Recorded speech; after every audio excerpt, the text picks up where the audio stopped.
Empreendedoras e empreendedoras desse Brasil, muito prazer, meu nome é Leonardo, sou formado em administração. Agora a gente está começando, já está na terceira ou quarta entrevista aqui do nosso podcast, trazendo uma pessoa brilhante hoje para falar sobre liderança.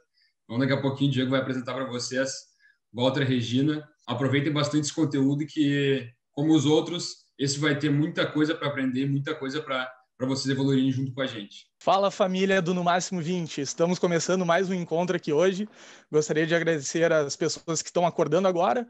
Gostaria de agradecer também quem já está no meio do seu dia e também agradecendo aqueles que já estão indo dormir conosco. Meu nome é Diego Lopes, vou acompanhar vocês aqui hoje. A gente vai falar de uma temática que assim é um dos maiores desafios que para todas as organizações, que é sobre liderança, né? E como o Leonardo adiantou, a gente está recebendo o Walter e Regina para conversar um pouquinho conosco. Walter e Regina é cofundador e sócio da Evolvers, cofundador e sócio também do escritório Olivetti Regina, já teve passagem pelo jurídico de grandes empresas e também chegou de uma das divisões da John Deere. Então, não quero me alongar muito aqui, porque eu já estou ansioso para esse bate-papo aí. Conheço o Walter aí, acho que desde o ano passado a gente fez várias atividades juntos e pude aprender bastante com ele. Então, vou lançar já a primeira pergunta para já puxar o gancho e o Walter começar o bate-papo conosco. Então, para iniciar, quais são as principais skills que uma liderança deve aprender para engajar o seu time, seja numa pequena, média ou grande empresa? Pode ir se apresentando e já respondendo a pergunta, Walter. Maravilha. Bom, em primeiro lugar, quero dar bom dia, boa tarde, boa noite para todos os que ouvirem ou assistirem esse podcast. Quero agradecer imensamente o convite de vocês. Fico super lisonjeado em ser uma das pessoas que está aqui colaborando, participando dessa super iniciativa de vocês. Foi realmente bacana demais. A gente até chegou a comentar sobre isso, né? Que é assim, todo mundo que está buscando crescer e aprimorar está buscando conteúdo relevante, que agregue. Vocês estão providenciando isso, vocês estão provendo isso para todos os interessados. Isso é uma iniciativa fantástica. Parabéns. E aí, com relação a esse ponto, é uma pergunta importantíssima, né? Porque, em termos de liderança, a gente pensa no que fazer para criar um ambiente e uma cultura que gere um engajamento natural. E aí, se eu puder pensar em apontar, são tantas coisas que a gente pode e precisa fazer para criar esse ambiente, mas se puder apontar alguns elementos-chave, eu colocaria como o principal deles que a liderança tem que ser verdadeira e transparente. Qualquer outro skill, ele vai ser inócuo, ele não vai valer nada, ele vai ser estéril, não vai agregar nada, ou vai durar pouco, ele não vai ser sustentável no tempo. Para a liderança ser verdadeira, o líder tem que ser verdadeiro com ele mesmo e com o time. E aí você vê uma série com ele mesmo, pô, que sentido? Não tem sentido.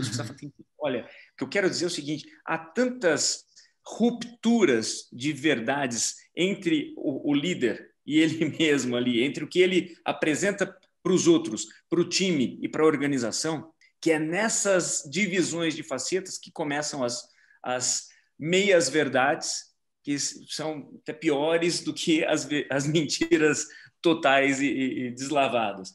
É ali que você começa a ter o rompimento, o contrário do engajamento. Você começa a ter a perda de credibilidade, a perda do engajamento, e aí você tem as rupturas mais variadas, até a quebra total de uma empresa por conta disso. Então, se eu pudesse elencar como o elemento principal, que essa liderança tem que ser genuína, verdadeira e transparente com ela primeiro e com o time. Isso é o que a gente fala em vários eventos e com vários clientes nossos, né? Ao trabalhar para criar esse ambiente, é isso que a gente chama de integridade, que vai muito além da integridade corporativa, que já é ampla, bastante ampla, mas essa é uma integridade pessoal e é a única que pode gerar um engajamento real, na minha visão. Dessas pessoas que trabalham conosco, né? Então, desculpe, pode falar. Começando pela comunicação, sempre. Exatamente. Exatamente. Então, as coisas acontecem, o líder vai lá e ele não fala. Como que eu posso me engajar a um líder que não revela as coisas que estão acontecendo? Aquele mega problema aconteceu, está afetando diretamente a organização, o líder não me fala. É uma coisa tão grave, porque não é uma coisa, olha, eu estou protegendo o pensamento mais old school.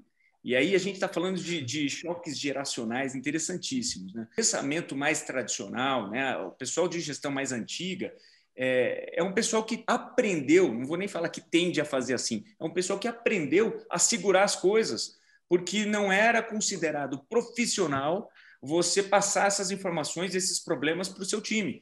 Mostra uma fragilidade na sua liderança, a visão deles. Não concordo com isso. Aliás, discordo fundamentalmente. Acredito que o time só vai respeitar, acreditar e se engajar, não só com esse líder, mas com a liderança e a organização, e fazer também o match entre o seu propósito individual de cada um deles com o propósito do time e da organização, se tiver isso. Então, aí, junto com isso, até tem um outro elemento importantíssimo, que é a busca incansável pelo aprimoramento. Mas então do time? Não. Do líder. O líder tem que buscar constantemente esse aperfeiçoamento, esse aprimoramento, esse crescimento, esse desenvolvimento completo e integral dele. Não é só dos aspectos técnicos, não é só da área dele, ele tem que ser transversal. Essa liderança não pode ser de caixas. Ela tem que abraçar tudo. mas não dá para abraçar o mundo. Claro que dá. Um país de cada vez, uma cidade de cada vez. Você não vai abraçar o mundo tudo ao mesmo tempo, mas se você fizer isso parte por parte, você consegue chegar ao todo, genuinamente. E aí você só consegue também, faz parte desse modelo de integralidade que a gente está falando, o líder que procura melhorar todo dia. Ele não quer só melhorar para atingir aqueles objetivos que foram aquelas metas corporativas. Não. Ele procura melhorar porque ele não está satisfeito, ele não acha que aquilo está bom. Ele já é o líderzão, que também tem muito a ver com o old school, com o management da old school. Não, se eu cheguei a essa liderança, eu sou bonzão, não vou falar assim para vocês, mas eu sou bonzão. Não dá para aceitar esse tipo de postura. Ninguém, em time algum, consegue. Se tem que conviver, mas você não abraça, não gera esse engajamento real. Agora, você vê o seu líder buscando melhorar a cada dia, esse aprimoramento não só nos aspectos técnicos e profissionais, mas pessoalmente. Ele está procurando melhorar o relacionamento dele ou dela, né, com a família, com uma pessoa difícil da empresa, com uma pessoa, enfim, do seu laço familiar. Viu que estava precisando aprimorar, enfim, cuidar melhor da sua saúde, está lá comprometida. Ela foi fazer uma atividade física regular e contou para todo mundo, está vendo, se expõe até para isso. Não é uma pessoa que guarda e quer mostrar que ela é perfeita. É uma pessoa que se abre para isso. Uma coisa até, Walter, que é algo que eu vejo, né? A gente é bem jovem, mas já posso perceber, a gente trabalha também com uma galera muito jovem e que tem muitas dificuldades e desafios de liderança.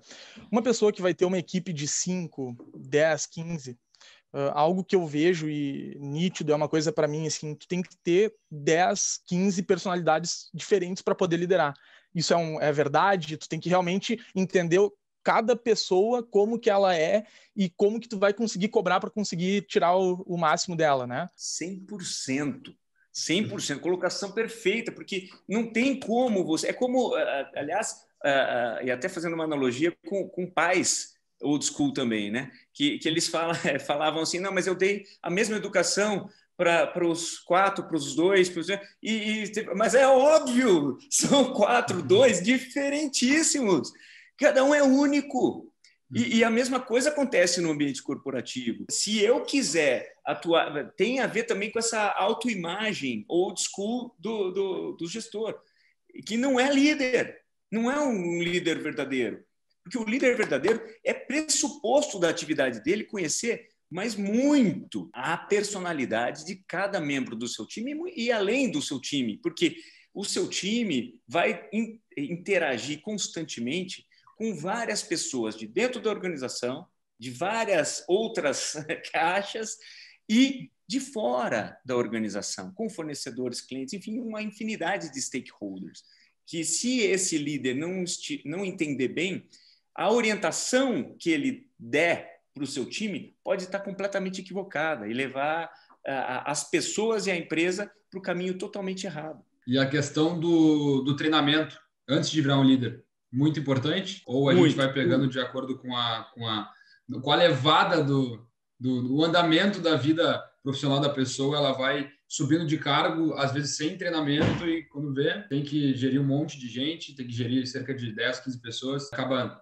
infelizmente, não comunicando muito bem, enfim, vários fatores, mas como é que a gente pode treinar essas pessoas para aí sim virarem líderes? Bom, essa é uma pergunta também muito boa pelo seguinte: há situações assim, das mais variadas formas, né? Então, tem gente que se preparou, que queria ser líder numa organização, então se preparou desde nenê para chegar lá e foi se preparando e tudo mais. Normalmente não é o mais comum. As pessoas vão tendo oportunidades e vão abraçando, e assim, essas oportunidades normalmente são fruto de outros resultados dos seus trabalhos, da sua performance, e aí a pessoa vai buscando e vai correndo atrás. Então, esse é sempre um negócio legal. E tem a ver com esse comentário, né, da busca incansável pelo aprimoramento. Por quê? O líder, em qualquer um desses cenários, tendo se preparado desde bebê, ou o cara que pegou aquele, às vezes, um abacaxi e transformou um grande resultado histórico organizacional, é o cara que buscou, é o cara que corre atrás. É o cara que está lá buscando conhecimento, conteúdo, ele está o tempo todo buscando aprender. Ele nunca está satisfeito achando que ele já sabe o suficiente. Nunca é suficiente, porque as demandas de cada dia trazem novos elementos que nos desafiam cada vez mais. Então, o cara que acha que já sabe, se acomodou, não é nem mais líder, ele ficou um gestor para trás. É um chefe do passado. E sobre a questão do engajamento da equipe, quando tem que bater metas, enfim, quando trabalha muito com isso, como fazer com que essa equipe fique engajada por bastante tempo, por um tempo duradouro? Há vários elementos que precisam ser cuidadosamente executados para que isso aconteça bem. Mas se eu puder sintetizar também agora para responder objetivamente essa pergunta, é o que eu chamo, e aí a gente tem uma série de programas voltados para isso, que eu chamo de cadência de accountability. Você tem que criar um pace, um ritmo nesse time. Aí é uma coisa muito pensa numa bike, você tem que andar, você tem que criar um pace ali. E esse pace vai ser criado no time através de uma série de atividades que a liderança ela não vai impor, mas ela vai co-criar com cada membro desse time, com toda a diversidade de personalidades. Você falou muito bem também, Diego. Esse líder tem que ler as diferentes personalidades e criar os mecanismos que vão gerar essa cadência ali dentro. Então, por uma série de reuniões individuais e em grupo que tem que acontecer semanalmente. Mas não tenho tempo, eu estou tão envolvido nas discussões de board e com as reuniões internacionais. Olha, muito legal, que bacana que você está envolvido. Só que é o seguinte, não adianta você ficar no high level se o seu time não estiver com essa cadência junto com você e você com o time. E também não adianta você criar isso e falar, time, bacana, confio em vocês, toquem aí. Não. Você tem que estar junto. Eles têm que sentir que esse comprometimento é genuíno, real. O líder está lá. E é essa cadência que vai gerar os resultados mais prolongados. Isso você consegue bater metas inacreditáveis, porque você tem que criar ritmo, você criar esse pace, você tem que monitorar Aí o monitoramento não é do antigo chefe ali que vai... Não. Ao criar essa cadência de accountability, cada um é que vai se autocobrar e compartilhar com o time semanalmente. Então, tem essa partilha, esse compartilhamento, essa cobrança, essa autocobrança primeiro e depois uma divisão de responsabilidades para atingir o resultado. Aí você atinge o resultado e você comemora. Então, você criando esse ambiente com esses elementos, você está com o timaço ali, está todo mundo a 1000 e quer comemorar e vai e sai. E tem que comemorar, né? Tem que comemorar, pô, merecidíssimo. É a medalha, é o troféu que você ganha no final da linha de chegada.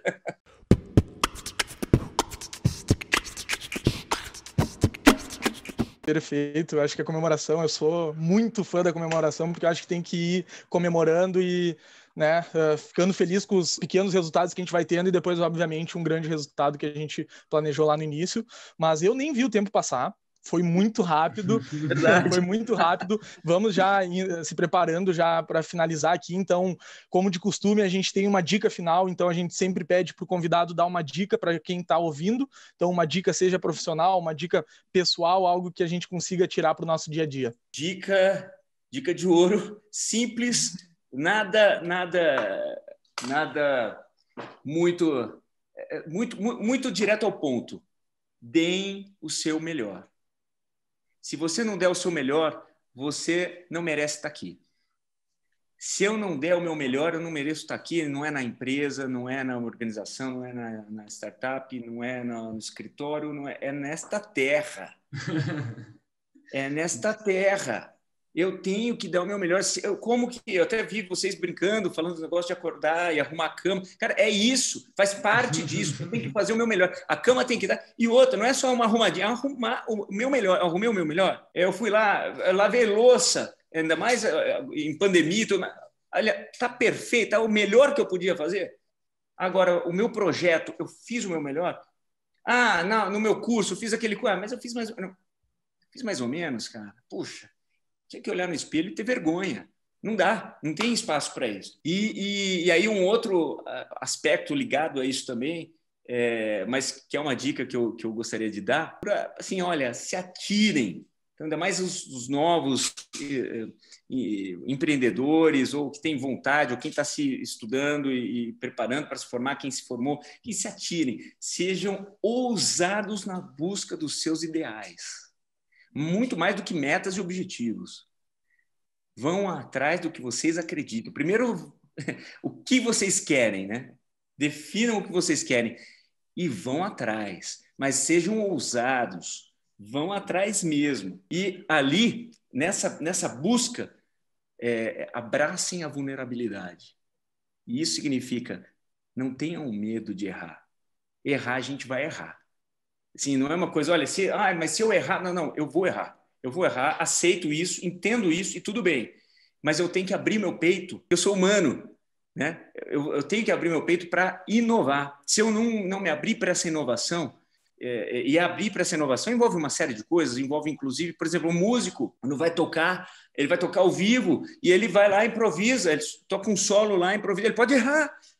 Ele só vai tocar aquele solo maravilhoso se ele estiver aberto a essa vulnerabilidade, né? Então tem que estar mais do que aberto, tem que abraçar isso, aceitar essas né? Não ter medo de errar, porque isso é coisa para covarde. Então, em suma, tenham coragem. Muito obrigado, saio daqui totalmente inspirado, Walter, com certeza, foi uma baita dica e tentando fazer cada podcast melhor do que o outro para sempre estar evoluindo. Então, família, esse foi mais um encontro do Máximo 20. Muito obrigado a todos e muito obrigado ao Walter. Muito obrigado. Só para encerrar aqui rapidinho, Walter, de verdade, a gente saiu aqui muito mais motivados, não só para trabalhar amanhã, mas também para fazer esse podcast cada vez melhor.